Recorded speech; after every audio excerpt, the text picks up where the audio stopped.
Good morning. Good morning.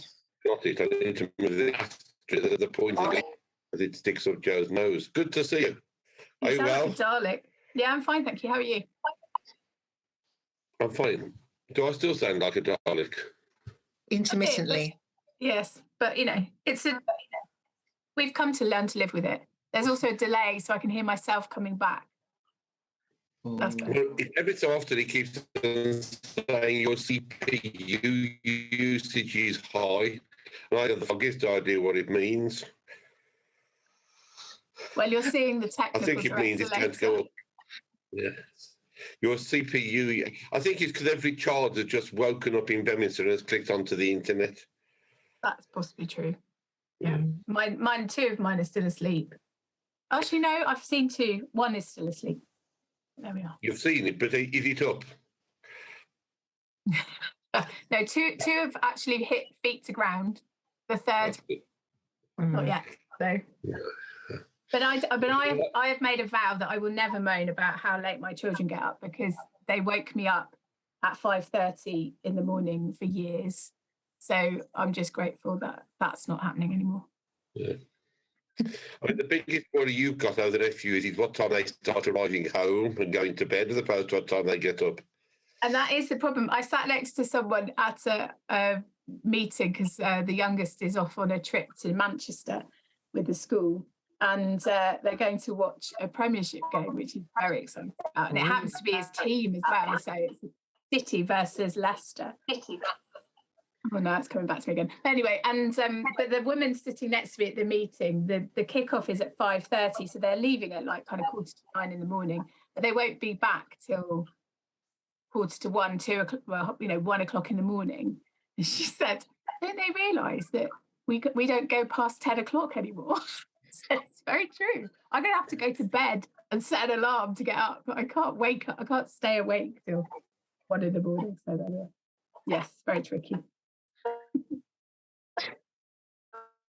Any excuse to go to Manchester is a good one, although City wouldn't go down well in this house, I have to say. Well, we're split, you see, because we've got United and City under this roof. Oh. My husband, I think I've told this story before, my husband said to our children that they could choose to support any team they liked. And neither of the elder two are particularly into football, so I think they've had Kitty's had a United shirt for sometimes, but Will's the only one who's shown any real energy for football. And he said, I'd like to be a Liverpool supporter. And Harry went, no. No. I know I said any team, but no. Obviously not Liverpool. Not that, yeah.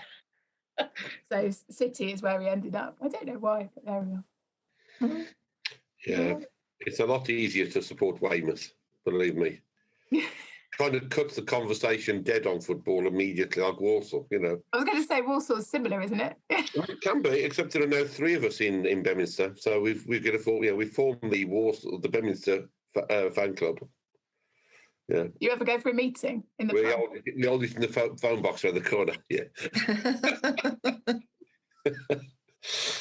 Yeah, there is a Stockport County supporter I've met in Beaminster as well.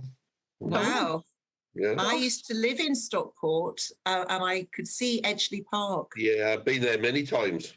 Many times. Never went. Usually on a Friday night. They seemed a bit like Tranmere Rovers to play on a Friday night to avoid either Manchester game on the Saturday. Yeah. Well, we were doing some reminiscing of Stockport yesterday because we watched, or rather I slept through and other people watched Inside the Factory where they were making Jaffa cakes last night. Yeah. But it was in the Vitty's factory 10 minutes up the road from where Harry grew up. So we were I wasn't reminiscing, he was reminiscing. So where did Harry grow up? In Stockport. Oh, it was in Stockport. Wow. Yeah. 10 minutes down the road from the McVitie's factory. Yeah. We had the Fox's biscuit factory in Exeter, which was literally 100 yards from our house. And according to the wind and what day it was, you could tell what biscuits were being made that day. Mondays tended to be coconut rings. You could distinctly tell them. And then another day you could tell it was custard creams. That was a rather good day. Friday was pretty bland because they were making rusks for Farley's, and so you couldn't get a great smell of anything.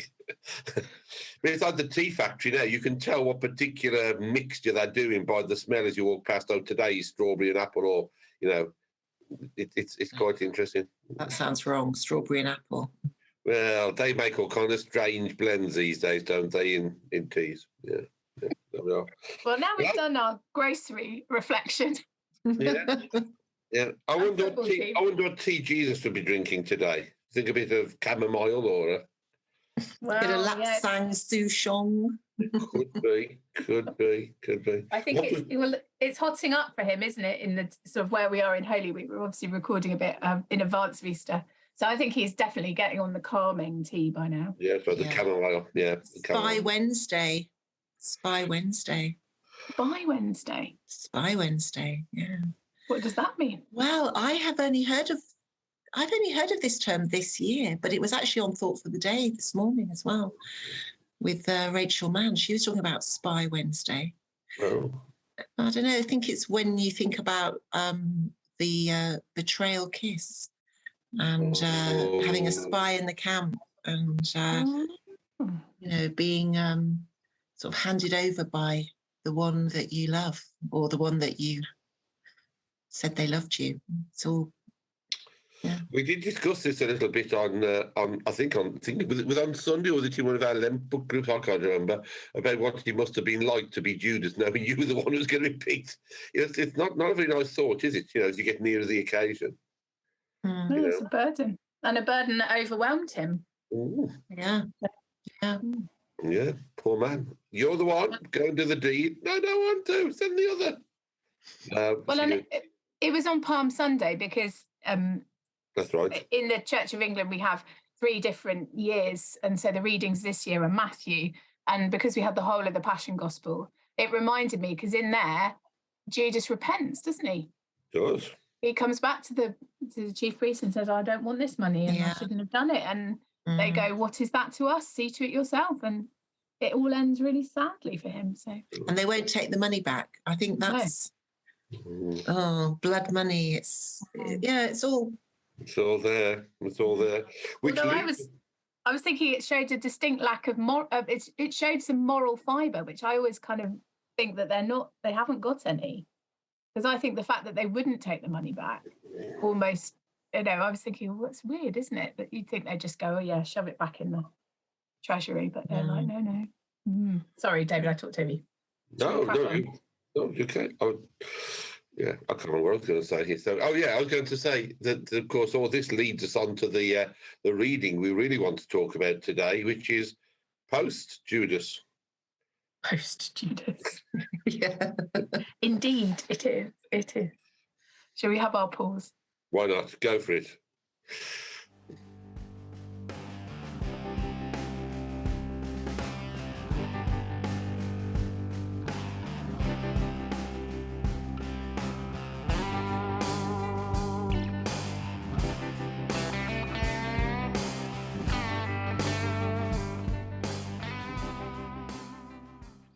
So this is Matthew's Gospel, chapter 28, verses 1 to 10.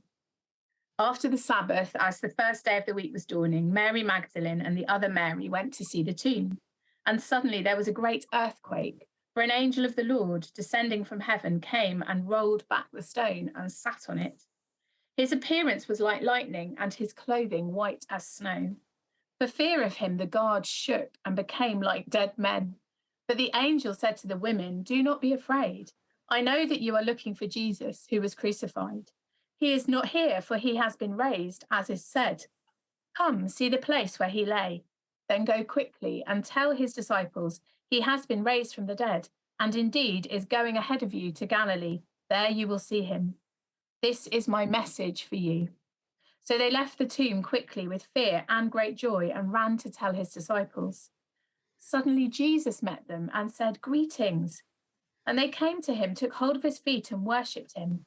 Then Jesus said to them, do not be afraid.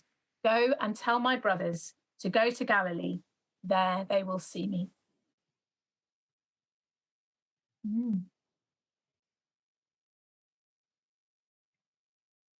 it just goes to show that, well, certainly in my mind, that I conflate all the Gospels into one amorphous mass of resurrection, because I'd forgotten in Matthew that the earthquake is here and the guards are there, and then they drop dead or drop away in fright. And then the angel speaks. It's quite different, isn't it, to John? It's really different, yeah, because... And he didn't say, the angel, he didn't say, do not be afraid. No, he did. But the angel said to the women, do not be afraid. Oh, do not be afraid, yeah, I miss of it, yeah. But it hasn't got the whole thing about where have you taken his body and the gardener and, you know. And because I read the John, when we had morning prayer the other day, we read ahead and we read the John version. And it's all that thing about the disciple whom Jesus loved. You know, he outran Peter. He understood first. I always find, oh, come on.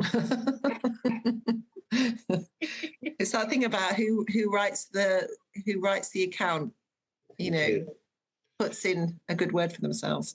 Yeah, see, I still, although it's very, very similar to the Matthean version, that version from Luke, you know, why are you looking for the living among the dead? He's not here. Yeah. You know, to me, that just it makes it all, and it's worth saying. And as Joe probably knows, if you sit in the clergy stall at Toller, which is next door to the Toller Court, next to the organ, the window in front of you across the church is that. It's a picture of the resurrection day with that Luke passage. Why are you looking for the living among the dead? Yeah. And that for me is one of the great messages once you get through all the other stuff. But you're right, John. You know, he's always telling us, Jesus, I'm the one that Jesus loved most. I'm the best. He likes me more. You know, the rest of you are pretty good. Well, except him, and he wasn't very good. And, you know, that dopey Peter tried to build some booze on top of a hill. But Jesus loved me more than the rest. So believe me, trust me. And, of course. Yeah. But I mean, I like the account because I really like the story of Mary Magdalene. Yeah, yeah, exactly. And then going back and telling the others, you know. But, yeah, I'm often struck by that, you know. The way he bigs himself up. But also, when Deb and I were waiting for the men of Rev Chat to join, we reflected that this was very appropriate to the passage, that it's the women who are here first and the men who come late to the party.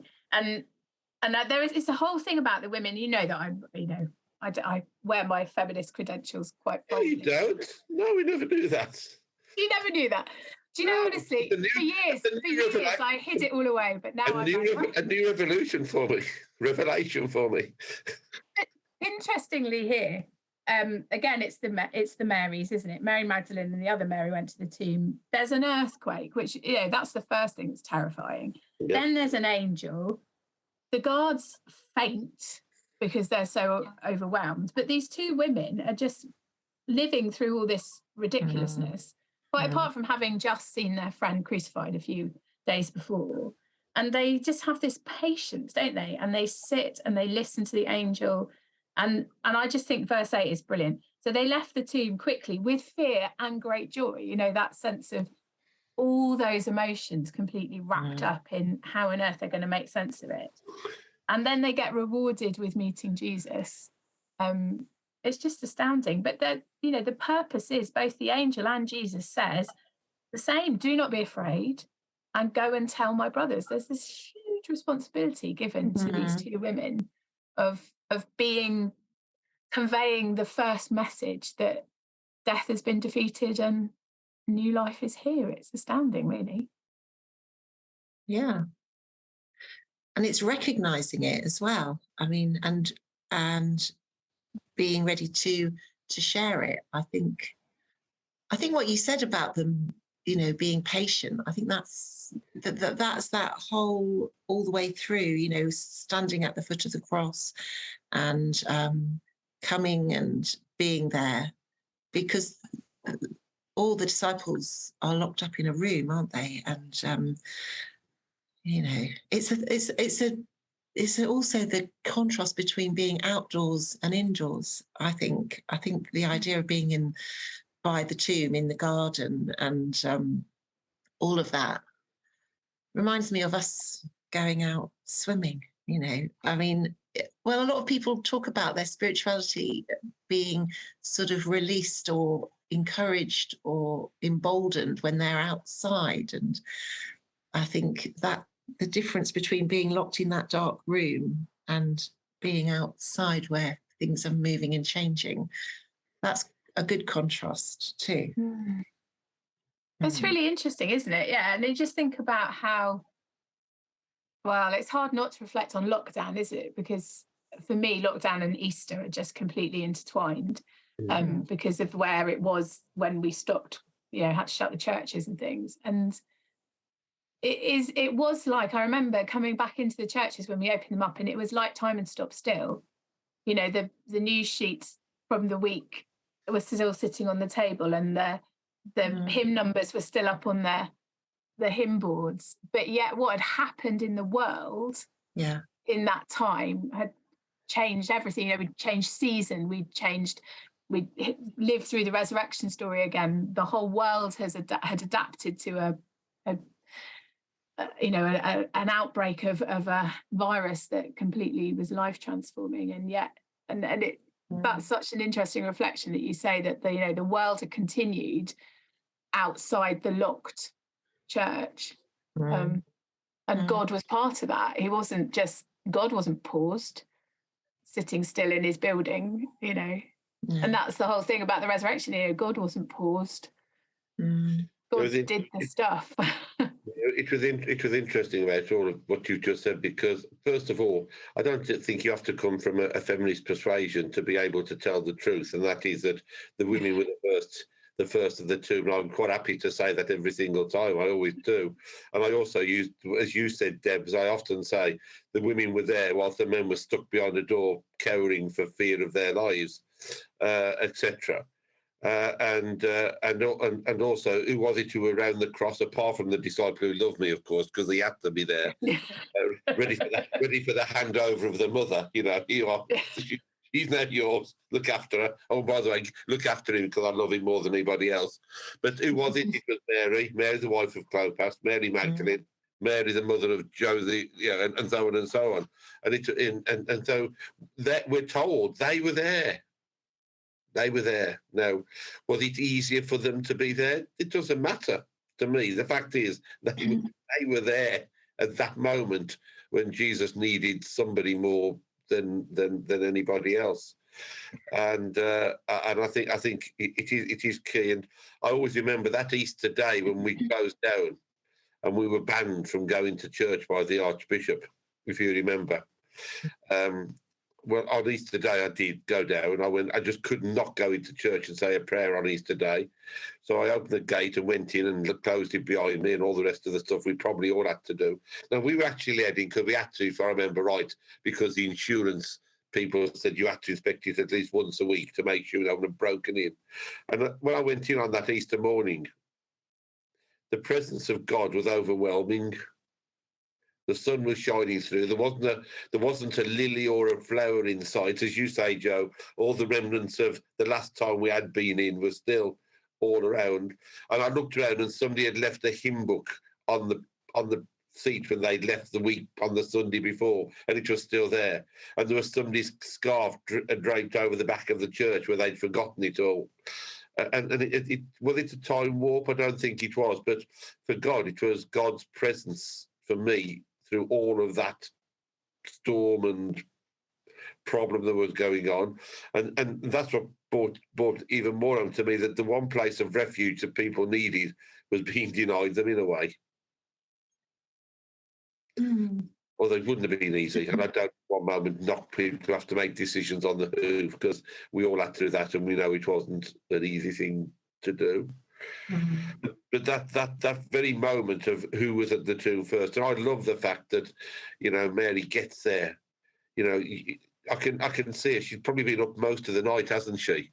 Thinking, well, tomorrow's this third day. I've just got to go and see. Has it happened? Has he told us it was? And she gets down there, and there's no body, but there's clothes, and the tomb's open, and then she meets, in one account, the gardener chappie or whatever, and I think realise. what you said before, David, about was it easier for them? In some ways, maybe it was, because women were more invisible. I mean, they weren't a threat to anybody. And also, I imagine that, you know, that kind of nurturing, caring sort of thing, you know, certainly the mother of Jesus, but the other women, I think that was just who they were. That's what they did. They were thinking in a different way, I think, from the men. So maybe it was easier, but I guess it's about coming out of who you are, and that's who they were. Yes, So I agree.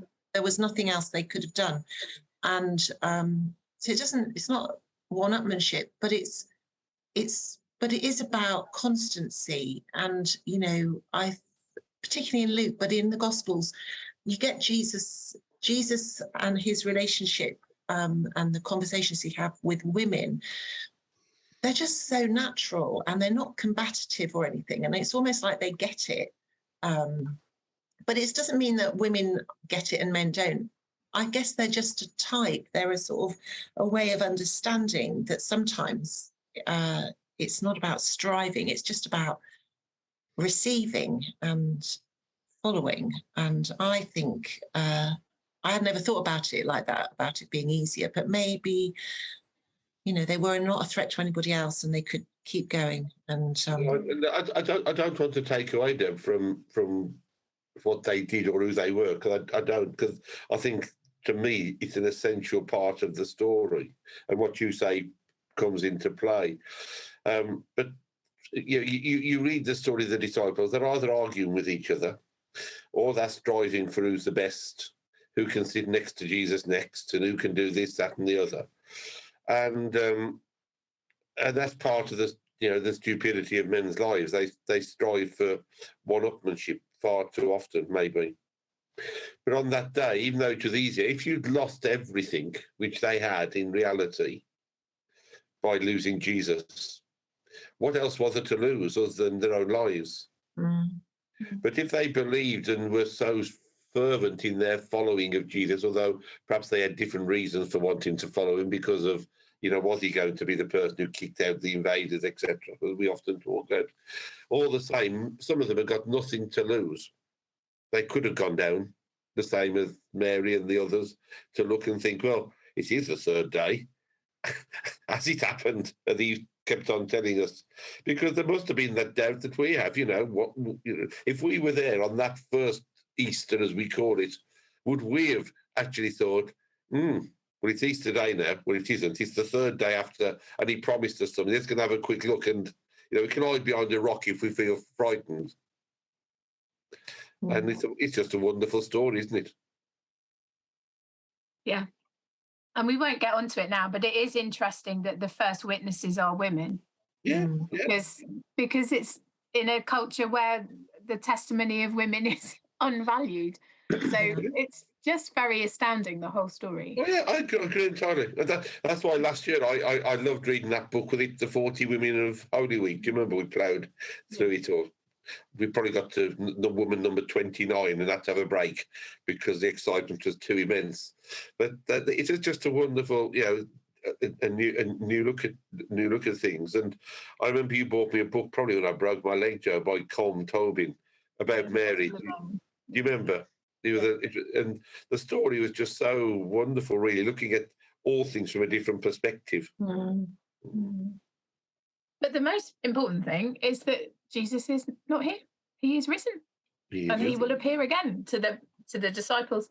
And that's the message of Easter for us, that there's always new beginning, there's new life, there's resurrection, there's no defeat, there is victory, or however we frame it. And to 500 other people, according to one account. To me and 500 other people. And how we tell each other, Deb suggested that earlier, the job was to tell. Not just to experience, but to tell. Yep. And that's we have a lovely friend in the team David Campbell, who's the chaplain at Sherborne, and he always joins us for Holy Week. And he prayed for us last night in Compline, for those of us who keep the rumour of God alive in Beaminster Area Team. And it's such a lovely phrase which he uses, and that's all our jobs, all of us disciples in the 21st century. Our job is to keep the rumour of God alive, I think. Yeah. Because it's true. It's more than a rumour. So at the very beginning, Deb, you were accusing me of hiding Easter eggs when I was giving immediate first aid to people.